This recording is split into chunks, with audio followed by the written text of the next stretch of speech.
Hi there. Guess I'm Hi. the first person. How are you? I'm gonna go ahead and mute yourself, and then that way we don't get any background noise. And if you have any like follow-up questions, we'll just go ahead and you can unmute yourself when you want to ask a question or something. Okay. Thank you. Let's see.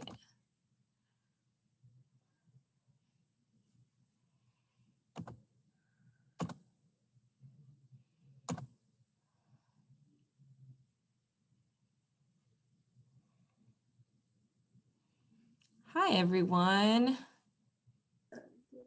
We got Robin joining us in a moment. Hey, Robin. Hey guys. Hi, How are Lorraine. you? I'm good. How are you? I haven't seen you. We've spoken. I haven't seen you in a while. I know. Life is crazy. Life is crazy since we last spoke. And I was talking about you earlier today, how like all this like Zoom stuff that we started doing, it was like you were like the kickoff trainer, and we've been keeping it up, and it's been fun. It's been very well received by everyone. That's awesome. I know. I see you guys are doing a ton of really good content, and I think Thank that's you. awesome. Yeah. Thank you. I mean, I'm not a trainer, but I try to create and be engaging and bringing all the trainers together with our community and stuff. So Yeah. Well, it's so helpful. It is so helpful for people. Yeah, it's awesome. awesome. And we got a couple people joining us right now, and I'm sure people will keep trickling in and stuff. So we'll just give people a little moment here to settle in. You guys go ahead. Let's start off by making sure everyone familiarizes themselves. There's a chat section. Why don't we all start off by just kind of like sharing where you guys are watching from. I'm here in Torrance, California. That's where we're based out of, but let us know where you guys are watching from. And that way we make sure the chat is working and everyone knows where that is as well. And I have my gallon of water here that I try to drink. Nice. Is it pink? Do you have something mixed in it? No, people think I mix stuff in it. But I do, it's like ombre. It's like some ombre effect. I got it on Amazon, but then it has like all these like motivational quotes on there, like where it says like, good morning. Oh, keep chugging. Keep Nice. chugging. Cheers. Alexis is watching from Orange County, California. Okay. Alexis is down the street from us, basically. Nice. Tracy Allen is zooming from Queens, New York. Welcome, welcome. And we got a couple more people joining us here. Is your daughter with you, Robin? She is. She's right there. Yes. My tech support in case I struggle. Yes. The other half. Yeah. I love it. I love it. And then real quick, Robin, I know you want to do like a screen share later on. I think, let's see if we could find it here somewhere on the screen. I wonder if I could do it so you could do a screen share later on. Huh. I'm trying to see. Do you see it anywhere on your screen? Yeah, I do. Yeah, Tracy, she is a co-host. I made her a co-host. Oh, let's see. I'm going to pop this up here once. Let's see what you see on your end. Did you find it? Oh, yes! Yay! Yes, awesome. Yay. Okay, so we know how to get there when we need to. That's going to be. And then fantastic. I think you can press this. Where did you find it? Yay! It's like right below your chin. It was on my screen. It is on. There's a bar across the bottom. So it doesn't matter either way, as long as you were able to do it. We figured it out. Alexa, thank you for the tech support. And Tracy too. I think we got people in here who are good with it. Nice. So I don't want to cut too much into the time, but I want to welcome everyone for joining us. And then this video is recorded, and I'm going to share it with Robin after the file with her. So you guys, if you guys want to revisit this later, do reach out to Robin after. And so today we are talking about everything puppies, and I've been very excited about what Robin has been developing with this, and what she shared with us. And I think we did cover a little bit of puppies last summer, during when everyone was adopting a lot of dogs. And I would I'm very sad to hear the new data that people are returning the dogs they adopted from last year. Yeah, What the heck? well, you know what? And we tried to cover some of this, Lorraine. We should have, we needed to be on the national news. That's what you and I should have been on the national news telling people, if you're getting a puppy, here's what you got to do. Because now we're seeing the results of people not doing the work, unfortunately. And there's some problems, really significant problems. It kind of bummed me out when I saw that data come out that basically the shelters, like people basically returned the dog back to the shelters. But that's not the topic of today. Today we're talking about puppies, and we did another puppy one, and I think that one was well received.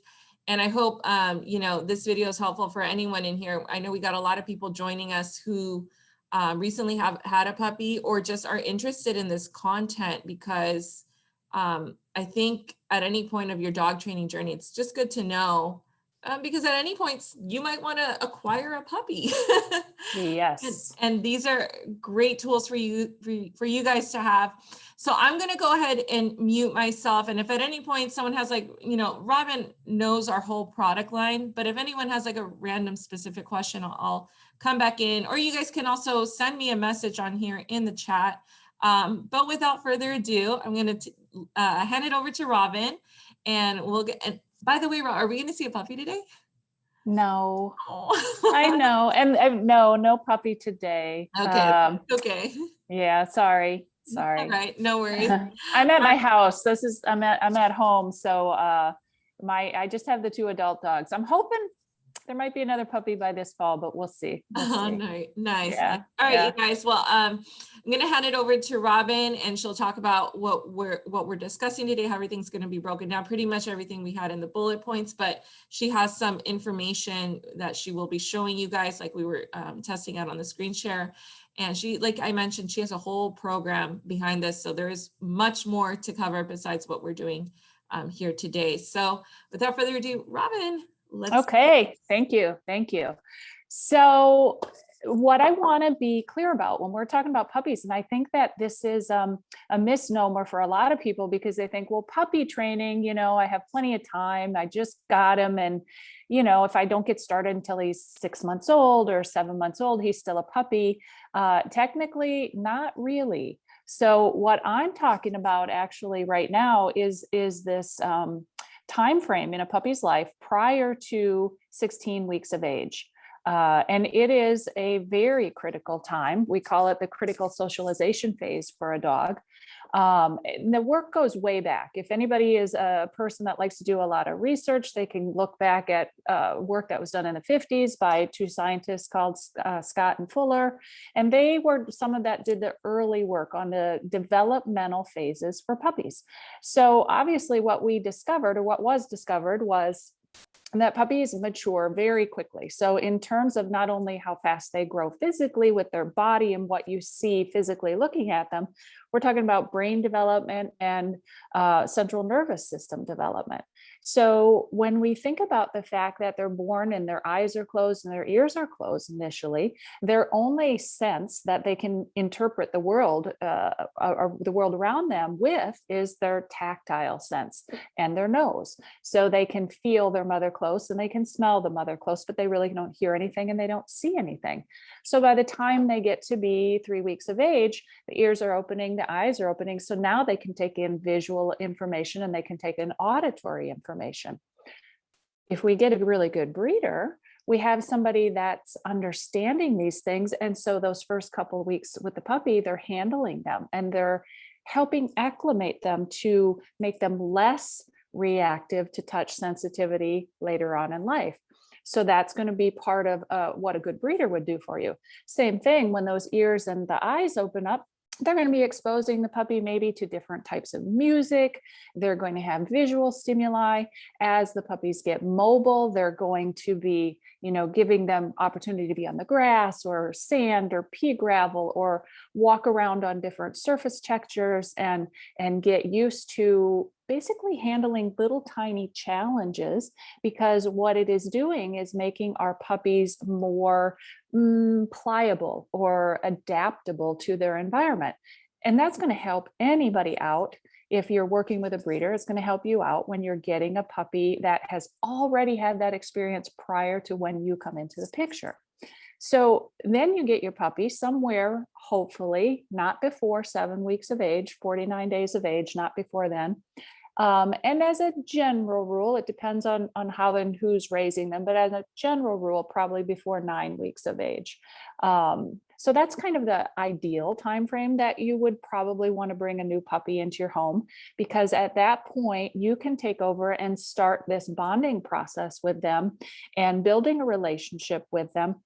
But this is when you're going to want to get super busy with what we call socialization. And when I say that, I think it can be confusing for people, because we think, oh yeah, I want to socialize them and get them used to other dogs, or I want to socialize them and I want to get them used to people. And that's wonderful. And that's absolutely 100% part of what you want to do, guys. But here's what I really want you to think about is, how can I expose my puppy to stimuli and environments and situations so that he matures in such a way that he can handle novel experiences as an adult and not be startled by it, and not be spooked by it. So when Lorraine and I were talking about people that got puppies during COVID and everybody was locked down and they didn't go anywhere with their puppies, and they didn't meet people with their puppies, and they didn't have dog exposure, and they weren't out and about, maybe traveling or even taking the puppy for much of a walk, you can imagine that essentially this puppy is going through a critical developmental stage, being kind of living in a bubble, so to speak. And if you're living in a bubble and you don't have a lot of exposure, you're going to have problems dealing with those environments later on. So this is the focus of what we consider the puppy preschool program. It is about getting puppies used to all of the things that they're going to need to deal with later in life. So that was kind of the focus. And let me backtrack for just a minute. I started all of this work back in 1994 when I was working as a vet tech. It was the first thing that I did as a trainer. I wanted to be able to help people get started off right, because if you start off right, you don't have to fix problems later. As simple as that. It's way easier to just set the stage and do it right from the beginning. So I started teaching these puppy classes and helped a ton of people obviously get their puppies started correctly. Then when COVID happened, well, guess what? I was in the same boat as everybody else and could not be teaching classes in person with people. And I thought, gosh, what am I going to do? Well, that's where it turned into developing then a virtual course and being able to deliver the content to everybody to help them. So when I'm talking about my puppy course, and we'll show you that a little bit later, what it provides for people is, I think there's like 20, about 20 videos in it. And there's, I think, 230 minutes of contact, 240. My daughter's reminding me because she did all the technical work for me, but like 240 minutes of video, 4.5 hours. So what we did is we took 18 different puppies. I basically put out a plea to my clients that, can I borrow your puppy for a day and I'll take them and train them and then I'll give them back to you. So we videotaped all these puppies. And what we were doing was, yes, we helped, talk about housebreaking. We helped work on how do you stop the play biting, because you want to intervene early on and teach the puppy it's okay to chew on stuff, but you don't get to chew on humans. That's not okay. We started things like, how do you introduce them to other dogs so that it's a positive experience and you don't get either a overreaction, frightened reaction, or an overexcited reaction where then they don't have any self-control later in life either. So we talked about that. We did some very basic obedience. We did a ton of work with exposure to things like the blow dryer, the vacuum cleaner, the doorbell. How do you build confidence? These were all of the sorts of things that are really so critical in developing your puppy for those first 8 weeks that you have them, and inputting all this data to help make them way more adaptable later in life. You can deal with teaching them to sit and stay and come when called and that kind of thing. It's great to start that young in puppyhood, and I'm all for it. And we teach that in the course as well. But if you had to balance your time between focusing on how do I get my dog to be obedient versus how do I get my dog to be tolerant of things, in puppyhood, you want to teach tolerance. These are all of the things that you're going to have to deal with later in life that you maybe didn't think about. For instance, brushing them, giving them a nail trim. I can't tell you how many times people say, well, he doesn't like it. But imagine yourself saying, you know, if you raised a child, or if your parents raised you and you didn't like having your teeth brushed, and they said, well, he doesn't like it, so I'm not going to have him do it today. If we never taught our children to be tolerant of these things, they can't learn how to do it. So this is what we're doing in a puppy class, is we're teaching that kind of tolerance to those behaviors. That's really the essence of what socialization is about, way more than just, does my puppy get along with other dogs? So let's see, does anybody have any questions about that, so that we're kind of on the same page in terms of the broad scope of things that we want to do with our young puppies?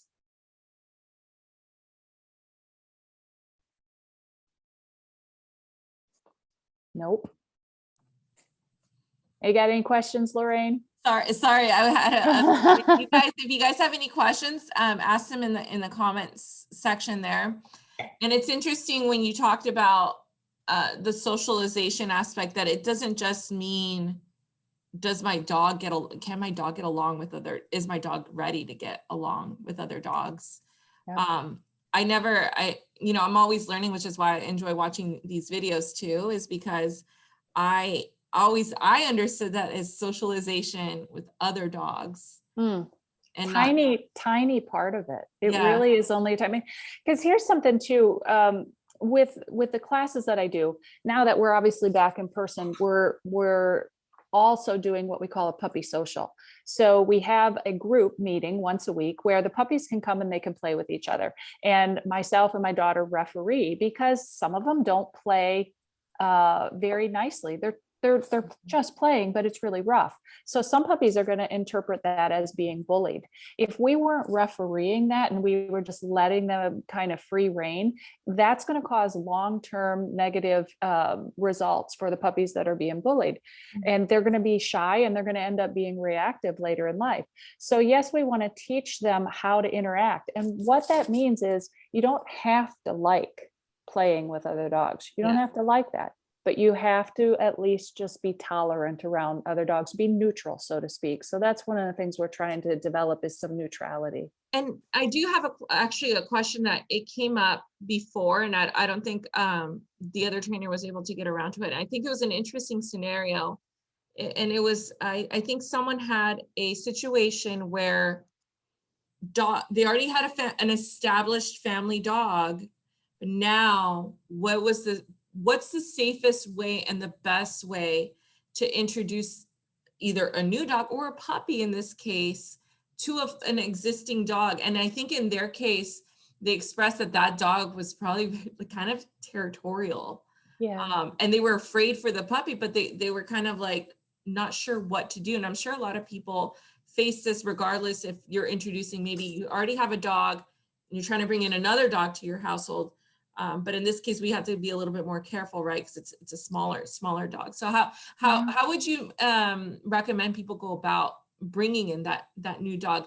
Because I guess this is socialization both for the other dog, and you're kind of trying to address socialization within both of the dogs, right? This is all new for the puppy, but then also the other dog, which is 100%. And a dog that's already established in your household isn't necessarily going to be incredibly enthusiastic about a newcomer, coming to live there. I think, there are some dogs that are like, yay, it's another dog. That's awesome. And you're lucky if you have one of those dogs. You're lucky. But a lot of people don't. I mean, my own dogs included, they're dog tolerant, they're dog neutral. But if I bring a strange dog into my house, including a puppy, I've got to take responsibility to be very aware and very proactive for a number of days, maybe a number of weeks if it was a young puppy. Mm-hmm. And that means I'm going to supervise all interactions. I'm not just just going to bring a puppy in and put him down on the floor and say, Yeah. there we go, it's a free for all. That would be a bad idea. So first of all, my recommendation, if I would give just a couple easy tips, my first recommendation would be introduce on neutral territory first. So rather than just bringing the puppy home and plopping him down in the house where the previous dog, the established dog, is potentially going to think this is my turf, I'm not sure I want somebody invading it. Go to a neutral place. Okay. That might be just down the block or whatever. That way you're not going to get that territorial thing. You definitely want to make sure that you're safe if your dog, your existing dog, is known to be problematic, and that would mean having a leash on. And what I would do is I would probably bend down, I'd be holding on to the puppy, I'd have a helper there that would be hanging on to the other dog. And before I allowed them to actually greet, I would be watching and monitoring my older dog's behavior. Does he look curious? Does he look disinterested? Does he look over aroused where it could be problematic? If I don't think it's going to go well, then we don't have to meet right at that moment. We can just kind of allow him in the vicinity, just simply allowing the older dog to sniff where the puppy had been, or to sniff my clothing after holding the puppy is going to help to establish some of the scent. And if that were the case, if I thought it wasn't going to go very smoothly, then that would be fine. I'd bring my puppy home. I would keep them separated for the first day or two. The older dog would have an opportunity to sniff the puppy while the puppy's in the crate. And that way it's safe and it's not going to be traumatic for the puppy. If it went well and they get along, I think that's lovely. But I also think we need to remember that it's not the established dog's responsibility to raise the puppy for you.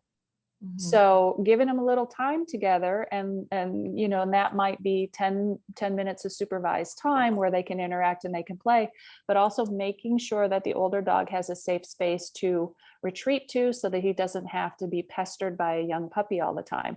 And I think we see that a lot, Lorraine. This is a great topic, so I'm really glad you brought it up. But a lot of times we see people get a puppy when their other dog is getting into the senior years, because that's when we think about, okay, I want to have another puppy. Yeah, the dog's going to pass away soon and might as well, get another. And 100%, I get it. I mean, I tend to think the same way because I never want to have a household without a dog. But what I recognize is my dog, who's a senior citizen, doesn't want to be around an infant or a toddler 24/7. So I have to give him a safe space so that he doesn't have to deal with it all the time. Because if I'm constantly subjecting him to that energy all the time, then I'm going to build frustration, and then I'm likely to start to have some bad interactions. So we really have to be fair to both the dogs and make sure they're each getting their individual time if that's the case. Yeah, you brought up some interesting things. And I think at what point would you say it's okay for the person to like phase out keeping the puppy, I guess, kind of quarantined in its own area? At what point do you think it would be safe for someone to just kind of let the puppy roam around with the other dog? Well, so to let the puppy be with the other dog, I would be watching the other dog for signals that they want the interaction. They're seeking out the puppy. They're pawing at the puppy. They're wanting to play with the puppy. Maybe they're rolling down, laying on their side or rolling over the back. And they're basically giving all the signals of invitation that they want to play and interact with the puppy. So that would tell me, okay, my older dog likes this. I can allow this. I would still always supervise, for one, because I'm supervising a puppy in my house. They're going to have accidents. They're going to chew on stuff. So that would be my indicators that the older dog's ready. But as far as freedom in the house, that's one of the things I think, when we put up this notice about our Zoom session tonight, I said critical mistakes. One of the critical mistakes that people make is too much freedom too soon in the puppy's life. And, I am a big advocate for structure, a lot of structure in the beginning, and then gradually the dog gets a little bit more freedom as they mature. So by structure, I mean, they're doing a fair amount of time in the crate. Then I get them out and they're being fed, they're being trained, they're being played with, they're getting their little bit of walk. All of that interaction might take 45 minutes or so. Then they're going to probably go back into their crate for 2 or 3 hours. And then I'm going to repeat that cycle again. So when the puppy is only 8 weeks old or so, he is not spending hours of time wandering around my house.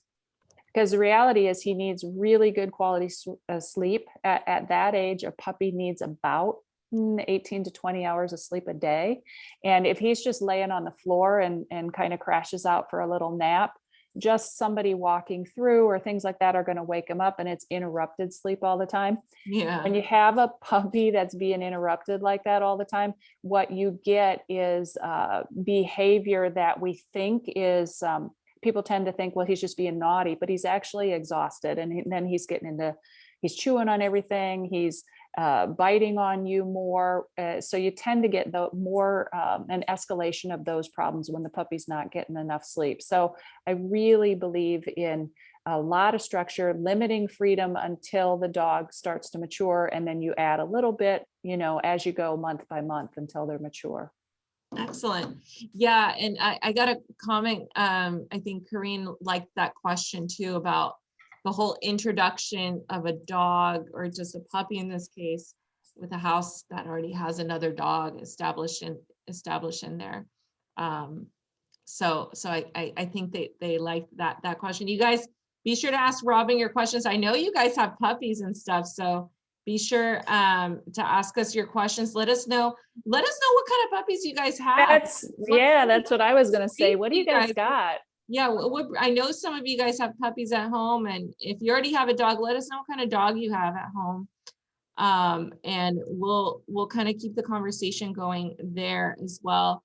And then I'm very curious, and I'm not sure if we're going to talk about this yet. I know it's on the topic, is like the whole biting, and I will say I'm kind of guilty of it because I think it's cute when the dog bites. And I usually, but then I was like, okay, I gotta stop doing that. I can't. I know. Everyone thinks it's cute. So if someone has Jensa has a Shepherd Husky mix. Karine has a white German Shepherd and a Labrador Retriever. Tracy has a 3-year-old. I don't know if you pronounce it. Is it a Toller? Toller. That's what I have. A duck Toller. Yeah.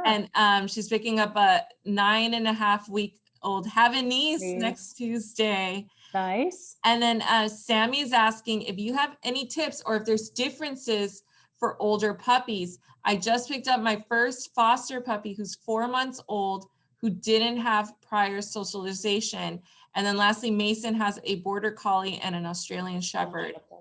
And before you answer that one, Robin, can you remind me, I guess the age of older puppy, and when is the dog officially an adult? When do we count them as an adult versus yeah. So that's a good question. And because they tell us that the research says that roughly, and it can depend on breed, but roughly the first 12 months of a dog's life are approximately equivalent to 15 human years. Right? Wow. Think about that. That's super rapid physical and mental development, which is why we start so early. So with my preschool program, my cutoff is 16 weeks of age. So I'm trying to get to the puppies from the time somebody adopted it at 7 or 8 weeks of age and say, this is what I want you to do in the next 2 months. This is what I really want you to focus on. By the time a dog gets to 4 months, somewhere between 4 and 5 months, then I say, okay, at that point, the attention span is better developed. We have hopefully put in some socialization skills and made the dog a little bit more adaptable, or, let me suggest this. I think a lot of us have heard the word neuroplasticity, right? We hear it talked about in human, especially as you get older, you want to maintain your neuroplasticity. You want to do little brain games so us old people don't get too crazy. But it's about having adaptability and flexibility in your thinking and how you process information. So when we're dealing with puppies, they're obviously very pliable. The brain is not fully developed. The central nervous system is not fully developed. So we're inputting this data so that they can handle situations better, and that they don't have extreme responses either way. So that goes on for roughly up until they're 4 months. After that, it's not that it stops. So I think it was Sammy asked this question about what do you do for older puppies? It's not that that stops. It's just that it starts to slow down dramatically. So you don't get as much impact for the effort you're putting in. You're going to have to put in more effort the older they get in order to get some good impact from it. So for instance, we had a dog today. This was a dog that came in, it's 14 months old. It's a German Shepherd. Did not have a good start in life, did not have good social interactions. So it's got a tremendous amount of stranger danger, meaning everybody that it sees. It's like, I don't know if I trust you. If you reach for me too quickly, I'm going to snap at you. I'm going to bark at things because I haven't seen that before or that before. I haven't heard that noise. So it's just acting like a typical dog that's afraid of stuff, and he barks and growls to keep things away. To work with dogs as they get older, you just have to, especially once they're developed a response of biting and nipping, you have to go a little bit slower so that you don't push them over that threshold and push them into defensiveness. So my advice to Sammy is, with this puppy that you have, I want you to evaluate, how does the dog handle new situations? So for instance, if he sees a trash can, a big trash can, is he wary of it? Does he stand back? Is he nervous of it? If he hears a car backfire, does that cause him to jump and startle, or a bicycle or a skateboard? If somebody comes at him quickly, oh, what a cute puppy, does he back up? Or does he go right up and jump on that person? If he's already got a pretty outgoing personality, then he maybe just genetically is more sound, more adaptable than some of the other dogs. If he is a little bit shy and a little bit apprehensive, now you've got some guidelines of how do I have to approach this. If he's already a go-getter, you don't have as much work to do, and you can continue to work on some obedience, but you just do it in different environments and you practice with him, and he automatically gets some exposure. However, if he has had that slow start and you're seeing that he has a little stranger danger, he has some hesitancy around things, then you tell yourself, you know what, I really need to focus on getting this dog exposed to all of the normal type of things he might see in his lifetime in the next 4 to 6 weeks, the best that I can, and make it positive experiences. Now, positive experiences means that you don't overwhelm him and make him defensive. So here's something I want people to think about, because oftentimes when a dog sees something that they kind of pause and they're like, I don't know what I think about that, or I'm not sure. Woof, woof. And they get the little barks out of puppies, right? And they're like, I don't know what to think. Sometimes we think it's cute, right? He's like, oh, he's so cute. He's barking. He's a little scared. And then what we do is we try to pull him on a leash. We're like, come on, it's okay. It's okay. And then we pet him on top of it. It's okay. You're a good boy. It's fine. It's just Uncle Jim. You don't have to be afraid of Uncle Jim. Come on over here. And then Uncle Jim walks over and goes, what? I love puppies. And he pulls him toward him. Everything in that scenario is wrong. Everything in that scenario is going to probably freak out a dog that is already shy and apprehensive, because you have pushed him into a situation that he didn't choose to engage in. So we have to step back and slow down. And here's an analogy I would make. I want each of you listening to think about, what is something that you might be scared or apprehensive about? Maybe it's snakes. Okay. Now I'm going to say snakes because my daughter's afraid of snakes. I took care of snakes in college, including a python that was 8 to 10 feet long. And I had to take, yes. And I had to take care of him. I had to clean his cage. I had to feed him, which meant I had to get him out. I carried him around. I just don't have a fear. Obviously, I'll jump and startle if they surprise me, but I don't have a fear. Now, if you're afraid of snakes, and I grab you and I say, come on over here. The snake's name was Bert, by the way, the python that I took care of. Come on over here. Bert's friendly. He's fine. He's not going to hurt you. Get over here, Lorraine. I'm not getting over there. Let me just shove Bert right in your face. No. It does not help you, does it? No. No. And it doesn't help a dog to be forced into a situation. We can't force them to feel comfortable. We can't force them to trust. Yeah. We can build trust though.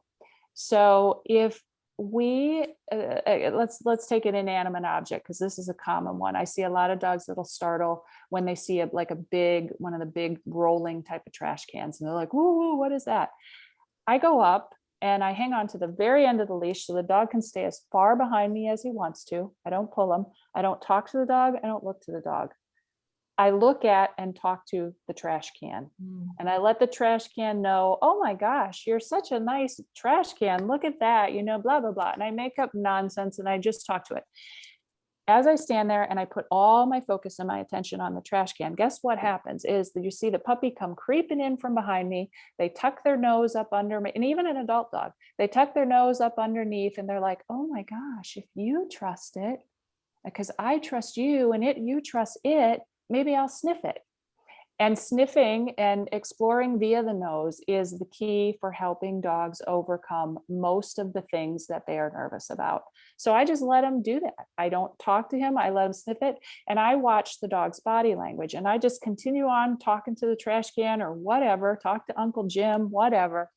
And as the dog gets that opportunity to explore with his nose and get near it, and then what happens is the dog starts to loosen their body language. You see the little tail wag. Pretty soon the dog is over the hump, and then it's one of those positive experiences. Sometimes I'll use a little food to bait them and get them closer to things, but basically I use this kind of reverse psychology on the dog. If I trust it, they're going to trust it, because if you have a bonded relationship with the dog and they learn that you're not afraid of these things and you put all the focus on that, they'll sneak in from behind, they'll sniff it, they're over it. Once they're over it, then you can start to talk to the dog and go, that's good. Yeah, you see, it's just a trash can. It's just Uncle Jim. He's friendly. He'll throw the ball for you. You just got to get over those initial interactions, and then you can start building more and more tolerance from there. So that's a key piece that people need to understand. That's great. And I wanted you to touch on something that kind of like came to mind in this scenario, and then we'll follow up with, I think Jensen and Tracy have some follow-up questions as well. But so you're talking about kind of how to approach a person or an object when the dog is apprehensive. Now, in the opposite spectrum of it, we're talking about dogs who maybe are very eager to meet everyone, but then you also, I think there's like a consequence of doing that as well, right, Robin? Because later on, your dog is going to be thinking it's okay to be jumping on everyone, to be all up on everyone's space. But then at the same time, how do you teach them not to do that, but also not to be afraid of people? Because it's like, you're saying no, but then are they going to get confusing? Like, wait, is the person okay? Are you telling me they're not okay? Or are you telling me no because of this? Like, so I guess, how would you go through that scenario? Teach a dog how to approach a person, but also teach them that not to be afraid of the person at the same time. Well, for one thing, you really, ideally, you want to get the cooperation of the people you're allowing the puppy to say hi to. So lots of people are going to ask you when you're walking around with a puppy, they're like, oh my gosh, can I pet him? And I will tell you a couple things. When I would say, when people ask me, can I pet your puppy? Probably 40% of the time I say, no, not today, because we're training. Now, that seems counterintuitive to this idea that we want a social puppy, right? The reason for that is if I said 100% of the time, absolutely, you could pet him.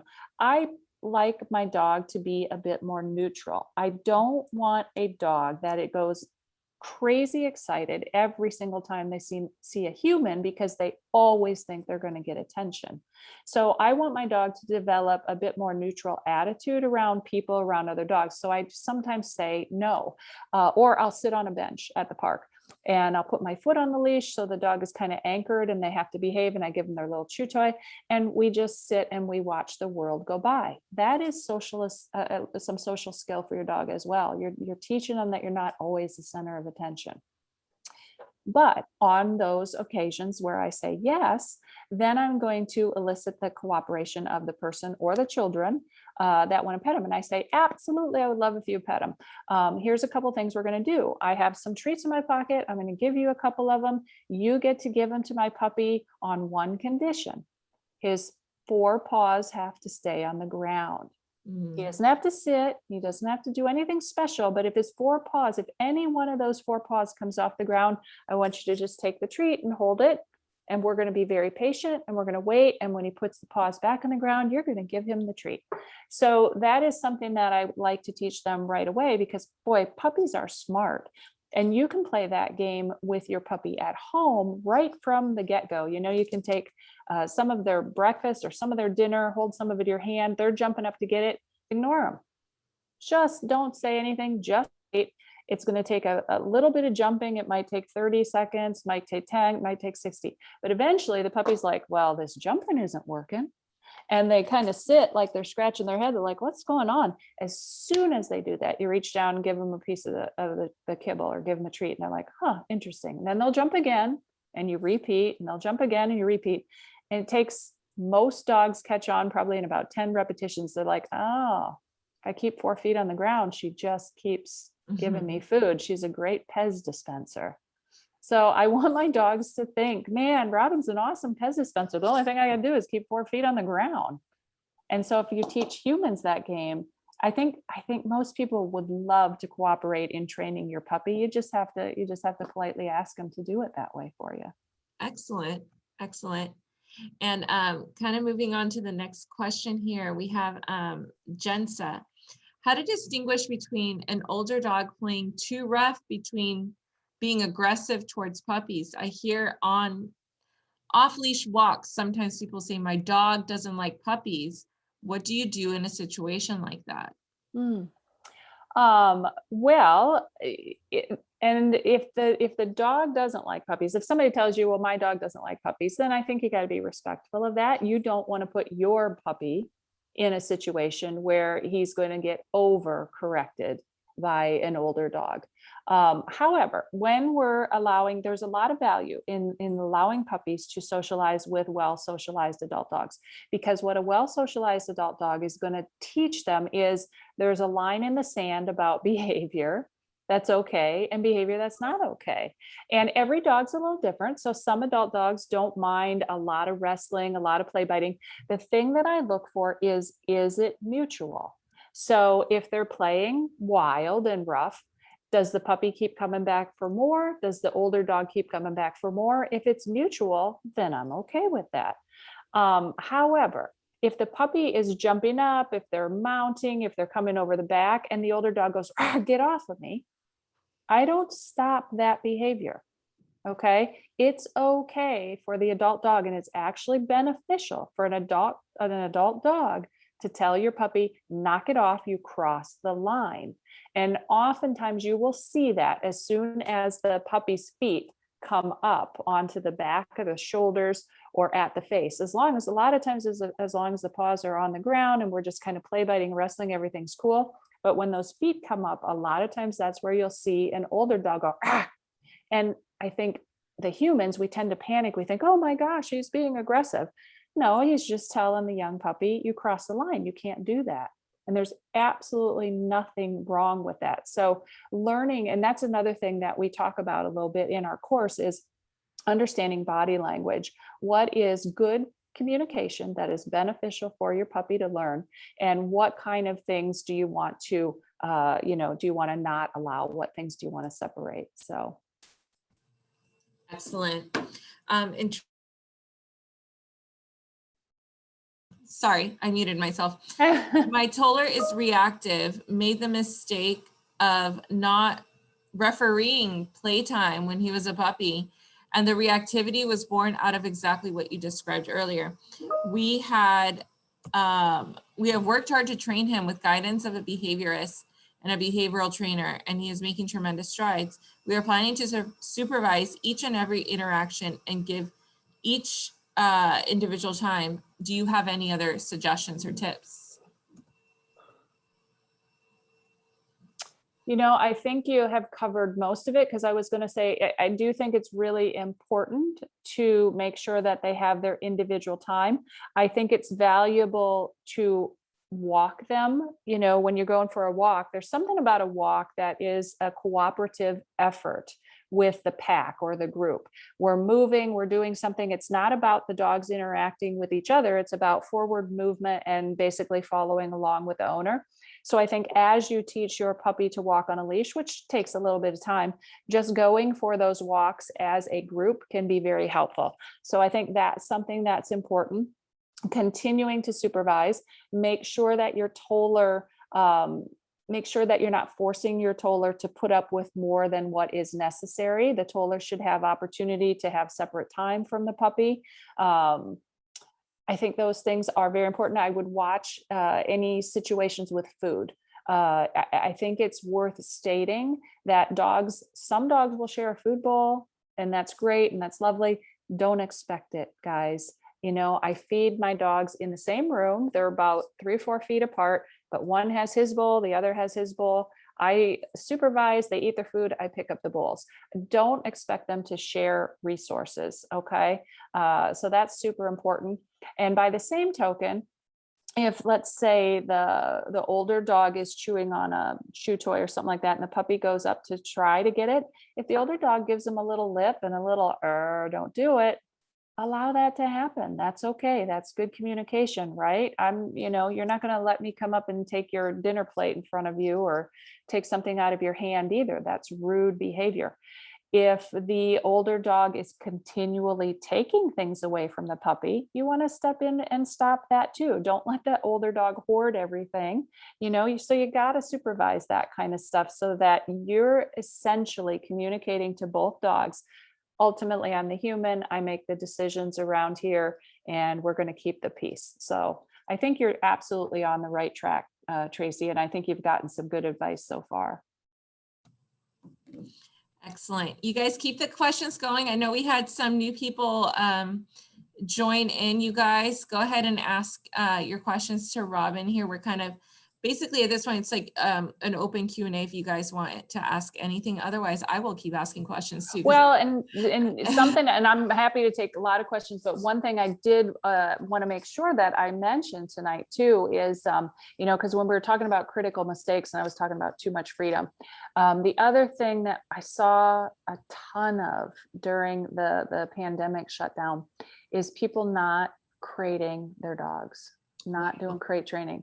Oh my gosh. And I completely understand the emotional thought process that it seems like a cage, and I don't want to put them in a cage, and I don't have to anyway, because I'm at home, we've been locked down, so I don't really have to. The thing about crate training is obviously there's huge value for housebreaking. There's huge value for him not chewing up your stuff and things like that. But here's the thing that I think gets overlooked about crate training. When you crate train your puppy, the one extremely valuable skill that they are learning is they're learning to self-calm. They're learning how to calm themselves down, entertain themselves. And if they don't learn that at a young age, that is when you're going to have those really problematic issues that are often referred to as separation anxiety down the road. Because basically your dog has learned they don't know how to exist without you being nearby. And that's a big, big problem. So crate training is such a valuable part of that. How do you recommend, because it's obviously the dog is not staying in the crate all day. Nope. But during what periods of time, or how long should the dog be in the crate? And then I guess for some people, like you mentioned, people are apprehensive of putting the dog in the crate because they think it's sad or something. They're isolating the dog, or the dog starts whining and crying and stuff. So how are people able to make the crate experience a good experience as well? And I guess for how long should the dog be in the crate to start practicing that crate training? So, and again, I would say for anybody that hasn't gotten a puppy yet, if you're looking in and doing research right now, try to find somebody who's doing a little bit of this, whether it's a breeder or your rescue or the shelter, that is already maybe doing a little bit of work for you, because if they can be already pre-exposed at 6 and 7 weeks, if they can be separated out from their litter mates or their mother for very short periods of time into a contained environment, that's going to help you. If not, if that hasn't been done prior to you getting them, you want to start ASAP. A number of things you can do. First of all, I'm going to tell you, if you have just brought home a brand new puppy, and this is the first night that they've been separated from mom and litter mates, they're going to do some crying. They are going to do some crying because they have not learned how to be alone. So you might as well kind of, get yourself resolved to the fact that there might be a few nights of lost sleep. There are a number of things you can do. So a young puppy, you could take a hot water bottle, wrap it in a towel. Just having that warm comfort kind of reminds them of mom. Some of them will settle down with that. And there is a product on the market, and I apologize, I can't remember the name, but if you put Heartbeat puppy toy into a search engine, you're going to find these soft, fluffy toys that you can battery operated, and it simulates the mother's heartbeat. You put that in a crate with a young puppy, most of them fall asleep in an instant. So it just helps to kind of make that transition period much easier. Other things you can do, though, you can leave the crate door open and feed them their meals in the crate. So now, gosh, we're getting a real positive association because the crate is where my meals happen. This is awesome. Make sure that you're giving chew toys when you put them in the crate. And I like to rotate chew toys, so it's not the same one every time. I may have a half a dozen different chew toys, whether it's, some toy that you can stuff with food, or the little hard nylon chews or whatever. And it's something different each time that I put them back in the crate, so that they're like, oh, there's something novel to explore when I'm in the crate. Some dogs do better having a little bit of noise in the background, white noise. So a fan, a radio, a television can be helpful. As far as time frames, I would like to see people making sure that their puppy sleeps in the crate at night. And I know people say, well, I want them in my bed. I'm fine with that when they're older. I think if you start it too young, again, you truly run the risk of developing separation issues later. And you're not doing your puppy a favor by not teaching them to be in a crate, because what if they have to go to the vet and stay overnight because they're ill? Okay, now they'd be under more stress because they haven't learned how to be crated, or they have to go to the boarding kennel, or they have to, stay with somebody because you have a family emergency or whatever. So you're not doing them a favor by not teaching them that.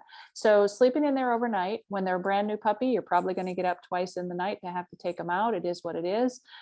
In all likelihood, they're going to be up by 5 or maybe 6 in the morning if you're lucky. Now, some people get super lucky and tell me their 8-week-old puppies sleep until 7 a.m. You're very lucky. That's not the norm.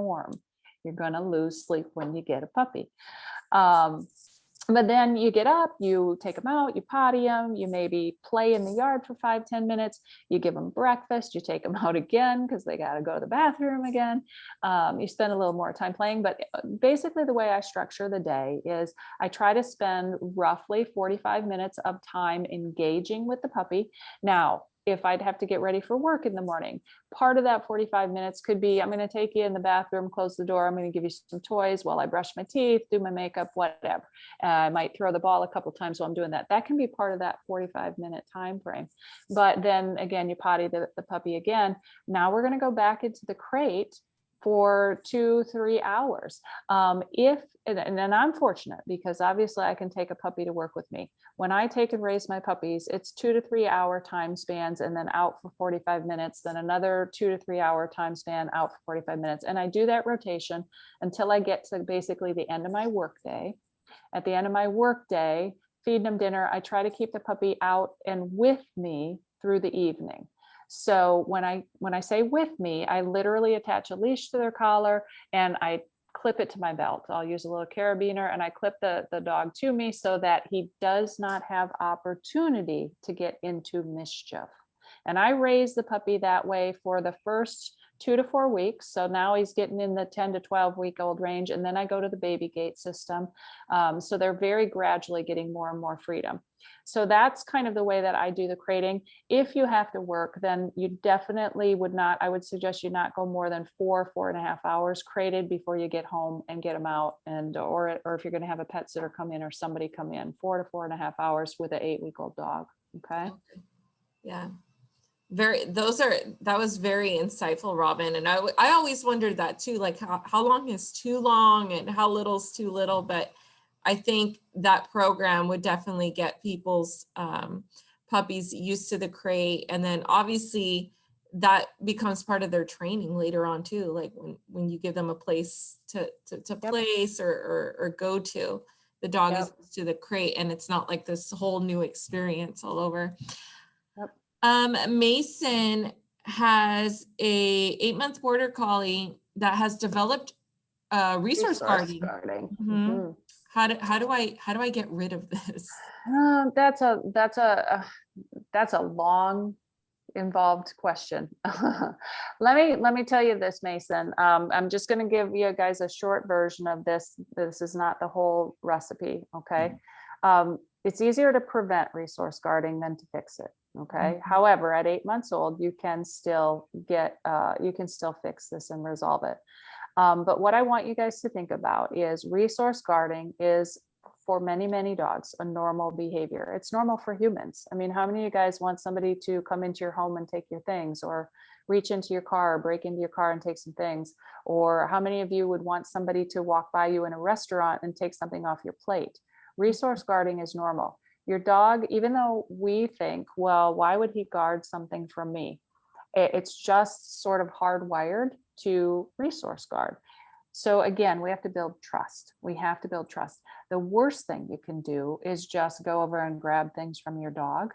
The second worst thing you can do is overreact when you see him pick up something and now start chasing him around the house to get him back.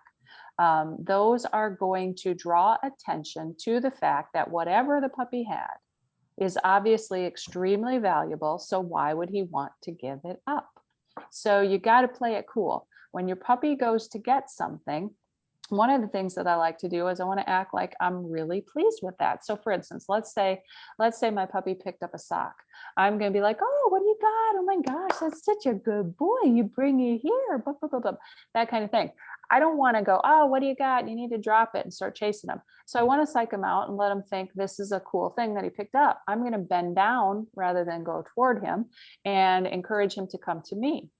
I'm also going to be armed with something that he likes a lot, something that's more valuable than whatever he picked up. And that's usually food. And it might be human food like string cheese or, a little piece of hot dog or something like that. So when he brings me what he has, I'm not going to reach for it right away.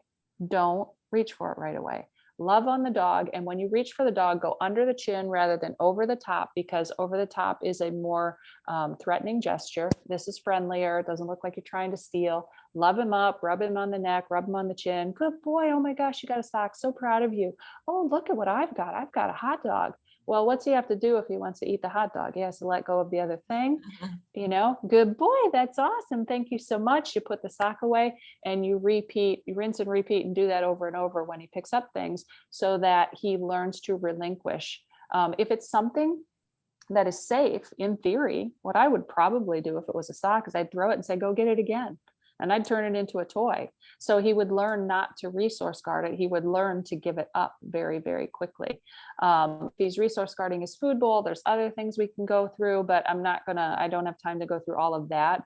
But that is something actually that we covered in the puppy program. I would like to screen share that at some point with you guys, just a little bit so you get a feel for what that looks like. But we did talk about how do you intervene at 8 weeks of age to prevent resource guarding from ever occurring. So very interesting. And then I think he might have had, or Jensa had a follow-up question to the resource guard. How can you tell when it's concerning versus normal communication? Well, here's how I would answer that. I believe it is normal communication, but it's always concerning when it's directed toward humans. Mm-hmm. It is something that is normal, but we want to teach our dogs to not do or to trust us enough that they don't do it. because it's very much a situation where somebody could get hurt if they stumbled into a situation and you know, they don't know how to read the dog's body language and that kind of thing. And I think somebody says, well, toward other dogs. If my dog is lifting a lip when the other dog approaches and my dog doesn't leave his resource, I'm okay with that. My dog is entitled to say, get back away from my bowl, don't touch it. If my dog is leaving his bowl and crossing the room to go after another dog, that's overkill. I've got to deal with that kind of stuff. So that's the way I draw the line in the sand over that kind So of. if like the other dog was was playing with his toy or something, Yep. the dog Yep. wants to go after him. Yep, the other dog just walked through the room and one dog tears after him to reprimand him for even considering coming into the room. That's overkill and that's not okay. And that needs to be addressed. Okay. Yeah, yeah. And then she said that answered her question. And then we have one more, you guys, and then we'll go into the screen share. And I was actually looking at those documents, very, very interesting. She has like a whole sheet, like your goal sheet and stuff. And I love that. It's going to be so helpful, you guys. And then also, I think someone wanted to know where to access the program. So we'll leave, drop a link there for you as well. So we'll do a couple more questions here. And then, I think it was, what do you do? It was Taylor. What do you do for puppy biting and nipping? So again, and I'm referencing puppies that are less than 16 weeks of age. I do a couple things. Depends on the puppy. The first strategy that I try is the yelp. And I think most people have heard that, you know, so the puppy bites me and I'm not going to do it over Zoom because it's going to hurt your ears, guys. But I literally do a very high pitched, very kind of startling yelp sound. And if the puppy goes, whoa, and they kind of back off, then I know that they're a pretty sensitive dog. And they understand that that infraction caused me to vocalize and it caused me to completely quit playing. And I go completely still and silent for maybe 10 seconds. And that leaves a big impact because the puppy is play biting. So if they learn they bit too hard and they bit me and therefore all the fun went away because I yelped and I stopped playing, a sensitive puppy will stop. And that will be all you have to do with those puppies. Some puppies, however, go, cool, you're like a squeaky toy. I'm going to go at it again. Those puppies, I do what I call a restraining hold, or sometimes I refer to it as we're going to be in the straight jacket, buddy. And the straight jacket is actually kind of a football hold that I do with the puppies. So I pick them up. My arm is supporting them, cradling under the chest. My elbow is keeping the back end tucked toward me. My front arm is tucking around the head so that they can't swing their head around and bite me. And I literally apply just enough pressure that the dog is stuck. And when the dog is stuck in the straitjacket, he's going to freak out for a few minutes. Like yeah. Oh, this is terrible. But as I just stay very calm, I say absolutely nothing. It's like, I'm not impressed. You can do as much drama as you want to. And I sit there and I wait through it. And suddenly the puppy goes, well, this ain't working. Well, this ain't working. And as he starts to relax, I start to relax. And if he starts to wiggle again, I apply pressure again. As soon as he relaxes, I start to relax. And the more he turns, I tell people, look, you're waiting for him to turn to jello. The more he turns to jello, then he can get down and go. And puppies learn relatively quickly. In a number of repetitions, they learn, well, that really stunk. I put my teeth on her and all the fun was sucked out of the room because I was in a straitjacket for 10 minutes. They learn very quickly to avoid the behavior that caused that straitjacket to happen. And the double bonus with teaching that straitjacket is dogs are learning how to be restrained. When they go to the vet, they go to the groomer, they have to be restrained to some extent for blood tests and that kind of thing. So that's why I like teaching that technique. Excellent. And we'll get one more question here, you guys. These are all were great questions, and then we'll kind of go over some information that Robin wanted to share with you. We have Dog Boss, and this is Justin. He's over in Vegas. He owns a dog training facility. He's interested in knowing your thoughts on vaccinating or not vaccinating puppies. And the reason he asked is obviously he owns a pet resort and a training company, and they're running into more and more dog owners who are choosing to not get their dogs their shots. As a company, I don't want to take in dogs unless they're 17 weeks old and have had all their boosters. I know this can be a controversial topic, but he's interested in your thoughts. Very good. Well, I will share my thoughts. Yeah, and you're right. Can be a controversial topic. I am very much a firm believer that dogs, so starting out in puppyhood, they should be vaccinated for core behaviors. The core, I'm a loss, core vaccinations, not behaviors. Core vaccinations are distemper, parvo, and rabies. Basically, these are core things that are deadly diseases to puppies and dogs. So I believe they should be vaccinated in puppyhood. When we look at lifestyle vaccine, things like Lyme, kennel cough, flu vaccine, that kind of thing, we're looking at risk factors for exposure. We're looking at efficacy of the vaccine, duration of immunity. Those things I think that people have to discuss with their veterinarian and see if that is something that they're going to, potentially be exposed to with their dog. I personally believe in not doing all the vaccinations at one time. So that's me personally. A puppy's immune system is immature. So I don't like to see the puppy go to the vet and we're going to plug him with everything in one visit, because I think that's overwhelming to their young little body. So personally, even though I know that it's convenient to only make one visit to that, when I'm raising a puppy, I say to my doc, look, can we do the December vaccination today? And I'll come back next week for the parvo. Let them have a week or 2 weeks in between. So I make sure that they get the core vaccine, but I like to separate them. And my vets are happy to work with me on that. They're just want to, they're happy that I'm getting them vaccinated, but I'm trying to do it in a fashion that puts a little less stress on the dog's body. So I am a believer that they need to have those core vaccinations. The other things need to be lifestyle dependent for the dog. How do you feel? Because I know you have a facility too, Robin, where other people, maybe their dogs aren't vaccinated and stuff. Are you okay with other dogs? What are kind of like pros and cons in that situation?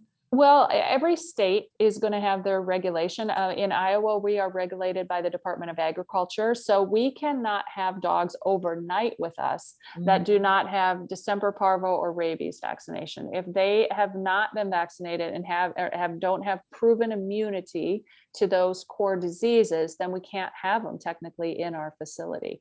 With my puppy preschool program, it is recognized that because they're coming to these socials once a week for an hour and they are under the age of 16 weeks of age, it is recognized that they're not fully immunized. We have to have people sign a waiver that they understand they're not fully immunized yet. However, we follow the American Veterinary Behavioral Society's guidelines that say we believe that in socialization phase, it is more dangerous for the puppies to not be properly socialized than their risk of exposure if they don't get, the risk of exposure for disease. It's more important they get some social skills versus the potential risk of a good facility. I mean, we keep a very clean, sterilized facility. So we have never, knock on wood, had an outbreak of anything since 1994. So if people are, you gotta weigh your risk factors. I would not tell people, look, take your unvaccinated puppy to a dog park. You don't know what the environment is there. Yeah. So Great. Not just for people like Justin, who's running a facility, but I think that was a good piece of information for everyone else who's probably wondering about that, especially because your background is in veterinary. You were a vet technician, right? Yep. Long time ago I was. Yep. So as we close this one down, you guys, I'm going to allow Robin to show us some information. Yeah. I'm going to do screen share right now. And there was a document that I thought it's going to be so helpful for you guys. It was it's all like a goal sheet. And I think it gives you guys it's going to give you guys a good framework. Are you going to do yours first or you want me to do mine? Go ahead and do yours because I couldn't figure out where mine. Okay.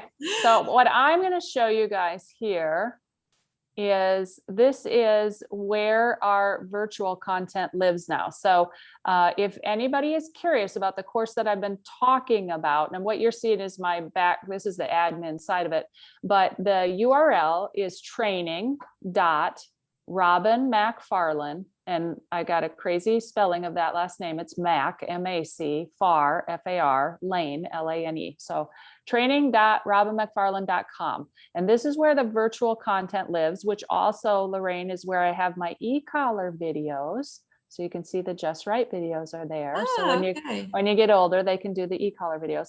But here's where we have the puppy preschool. And when you first go to this, so somebody that would be brand new and goes to this site, you can see an introductory video that kind of gives you an overview. Once you decide to enroll in the course, which is $99.95, if you enroll in the course, and we'll click here and we'll get this opened. So I got to click this one, right, Maddie? No, I'm going to let my tech advisor help me. Oh, here we go. There we go. So we'll scroll down, and this shows you if once a person is enrolled in the course, basically what we've done is we have split the content into, let's close this for a second, man.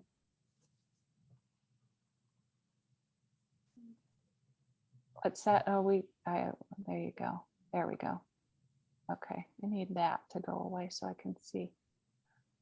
Okay, so we have foundation topics, building tolerance, relationship building, and as we grow. And it shows you the split out of all of these things. So for instance, how do I get rid of that? I can't get rid of that. Can I move it? Oh, there we go. Now how do I expand this one? There we go. Oops. There we go. Sorry. Okay, so in the foundation, there's an intro to this piece. Then we talk about how dogs learn. We talk about this anchoring, which is a technique when you're allowing people to greet the dogs, housebreaking, getting used to a crate, play biting. Then when we go on to building tolerance, we're teaching things like socializing with dogs, handling exercises, how do you teach them to be brushed, that kind of thing, grooming routines. Meaningful praise is a real interesting topic that we talk about. I think a lot of people don't realize when you're actually putting your hands on your dog, you are leaving an impact, and how you do it and how you interact makes a really big difference. And then we go on to relationship building things like how do you build confidence and how do you build better muscle control? And this is actually helping physical development with your dog to dog social interactions, getting started with your obedience, how you do some luring in case you don't understand that technique, learning how to walk on a leash, what kind of toys are valuable, what things you should avoid as far as toys and play. And then here's where we get to some of these other things where we talk about resource guarding, some general health and first aid. And then when people get to the end of it, we start talking about, okay, your puppy is already 16 weeks of age. What about adolescent behavior? What do you start thinking about next? So that is all video content that is in this course. And then it is also accompanied by, what are you showing me? Right here? Oh. My daughter's giving me tips here in the background, so I'm trying to talk and listen. So here's, for instance, this is an introductory video, 9 minutes long. And then each piece is accompanied by different handouts, and that's where they will get the handouts that we say, okay, read this or download this guide. We have homework assignments within the course. So there's just an enormous amount of content to basically guide people through a 2-month time span of what you should be doing with your puppy. And one of the things we've been telling people is if you're thinking about getting a puppy, the nice thing is you can enroll in this, you can start reviewing it, you can start prepping, and you can go back and you can continue to access it as many times as you need to while you're raising your puppy. So I'm really proud of the piece. Maddie did a tremendous amount of work helping me with this, and I'm really proud of how this piece turned out, because I think, we're able to help so many people get started immediately with what they should be doing with their dog. So yeah.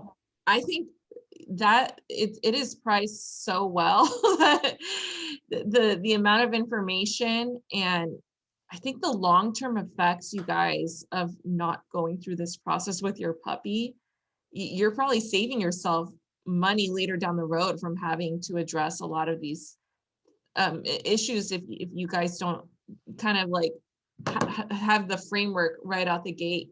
ready to go.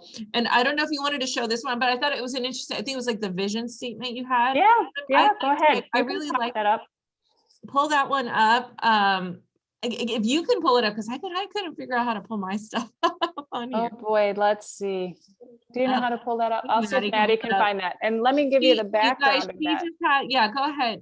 It was a It's in my cool documents. form, and I think I think it was really interesting to have that framework, Vision that statement. worksheet. So vision statement is something that I started doing a long time ago also. The vision statement, basically what I wanted people to think about is, I don't want you to embark on getting a dog without putting thought into it, right? I suspect when you start thinking about getting a puppy, you're like, okay, I want a puppy. It would be so much fun. I kind of hope that, you know, he'll jog with me, or I hope that my puppy maybe goes camping with me or something like that. But you don't really get clear on what you want from your dog. So what I designed was a little document called a vision statement. It is right there, Maddie, right there. There you go. So let's see if we can share that. Let's see if this works. Here we go. Is that going to work? Yep. Yep. Can you guys see that? Okay. So the vision statement, it explains the concept that sit back for a minute, think about what do you want to do with your dog? So for instance, if you said to me, Robin, why are you getting a dog? I would say to you, well, I want a dog that will go camping with me. I want a dog that is very active. I want a dog that can play Frisbee. I like to play fetch, but he has to have a little bit of an off switch because in the wintertime it's cold here and I don't do as much. And I want him to be able to just sit on the couch and relax with me. I want him to bark. I want my dog to bark when somebody comes to the door. I don't mind that, but I want to be able to control it so that he'll stop barking when I tell him to. So I went and created this document. And what we're doing is we're getting really, really clear on what we want by filling out all of the answers to some basic questions. So for instance, at night, my dog sleeps where? Now, this isn't during puppyhood. This is your vision when your dog is an adult. So when my dog is an adult, I want him to have free access to the house. Because if there was something funky going on, I want my dog to let me know about it. So he has free access to the house. When the doorbell rings, I want my dog to go crazy. I don't have a problem with that. However, when visitors come into the home, I want my dog to do what? So, you know, people will say, well, I just don't want him to jump on people, or I don't want him to bother the visitors. Well, that's not good enough, because dogs have to be trained a specific behavior. And so I get people thinking about it. Well, do you want him to go to his crate? Do you want him to lay down? Do you want him to go to his bed? If you can start answering all those questions, you start filling in all of these blanks. Do you see how you'll start training your puppy to do those things right away rather than waiting until they're a big, big problem? And so we included a lot of different questions. We're going to include games that you would learn to play with your dog, ways that you will alleviate boredom, because you got to be thinking about your dog's needs and not just your needs. So that's what the vision statement was. It's been an incredibly helpful thing. People tell me that it was so valuable just to sit down as a family or as, you know, a household and say, okay, let's all get on the same page about what we actually want from our dog. So filling out this vision statement, I think, has been a game changer for a lot of people. And doing it in puppyhood is the perfect time. But quite honestly, even if you're starting with an older dog or a recently adopted dog, you know, once you have a vision of what you want, then you got a game plan. You can get a game plan together of how you're going to do it. Yeah, especially, you know, after doing these Zooms and just getting a lot of questions, like, granted, I'm not the trainer, but I hear like all the questions that people want to ask you guys. And when I saw that vision statement, I'm like, it sounds like people need to kind of really narrow down like what their expectations and goals are with their dogs. Like even as simple as what do you want your dog to do when someone knocks on the door? Where, you know, and when people arrive, where do you want them to go? And then once you learn those things, like you said, now they know these are the things I should be training my dog on. So now I know what I should be practicing And whether it's like they're doing online tutorials like what you have, or maybe they go on YouTube, now they know at least what to type in, right? Like how to teach dog to crate, and okay, now I could practice that on a daily basis. And I feel like just having that structure, I think that document is simple, but so it's something that a lot of people are missing, is just understanding what do you want your dog to do? There's so many goals and things the dog can do. That people should just kind of like put it all their vision to words. And instead of worrying about what you don't want, start teaching them what you do want. And that just helps, it just helps paint that picture. Oh gosh, what do I want? Yeah. And then before we end this is obviously, because this is we're doing Dogtra here. One question we always get asked, and I know you wrote the blog about it, and I always share everyone with the blog: at what age can people start e-collar training? I'm such a it depends person, No, and answer. that's okay. That is totally okay. On average, I'll tell you on average, and I would say pretty much across the board, anybody could start their dog around 5 months of age. 20 weeks is pretty much across the board appropriate for any dog. I have no problem with 20 weeks. There are the occasional puppies that are ready younger than that. I'm currently working with a puppy that's 14 weeks of age. He is a go-getter. And when I say that, I don't say that lightly, because I don't see, out of 150, 200 puppies a year, we see maybe 3 that I'm like, oh, wow. And I'm not saying aggressive or anything like that, but he is just such a go-getter and such a strong personality that he was ready to start younger. The adaptation that we make when we start younger is we do not do as much. We don't work